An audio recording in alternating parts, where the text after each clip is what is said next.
I'm charging my car on my way home from doing the speech about the Cyberpony Express, which was great. I'll give you more information about that later. This person says AGI is the new nuclear fusion. They're both not ready, and they have that in common, right? The difference is that there is no there with AGI. AGI is a completely nonsensical concept. It's not real. There's nothing about it that's real. It's a marketing term used by people who don't understand anything about intelligence or artificial intelligence. Nuclear fusion is real. Nuclear fusion is easy to do. You see it every time you see any light coming from the sky. That's nuclear fusion. Every star, including the sun, is powered by nuclear fusion. Nuclear fusion is essentially a primary energy source for all of reality.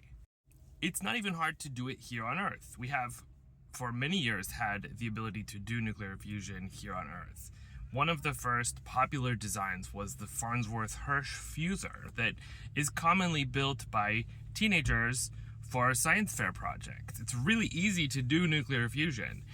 The thing that's hard about doing nuclear fusion on Earth is that the amount of energy it takes to cause it to happen is really, really high, and the amount of energy that we know how to get out of it is really, really low. So it costs a lot more than you get back, right? So therefore it's not worth doing it the way that we currently know how to do it, and people are trying to find better ways to do it.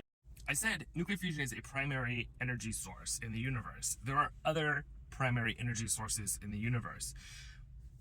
Gravity is a huge one. The friction between things smashing together inside of large objects like stars creates an incredible amount of heat and energy, and that's also why planets have lots of internal heat that's coming out of them, is because of the friction of all of the things that it's made of smashing together inside.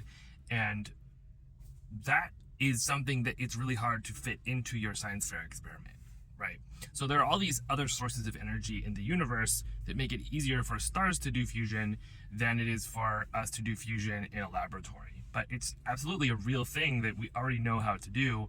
AGI, on the other hand, is just a fundamental misunderstanding of the terms, right? Like, there is no general intelligence. There is no one-dimensional measure of intelligence. That's not a real thing. IQ is just a test for proximity to privilege.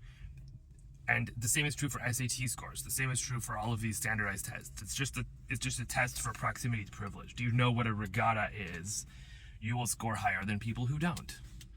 The idea that that's how we should measure the intelligence of machines is just a nonsense misunderstanding of what intelligence is.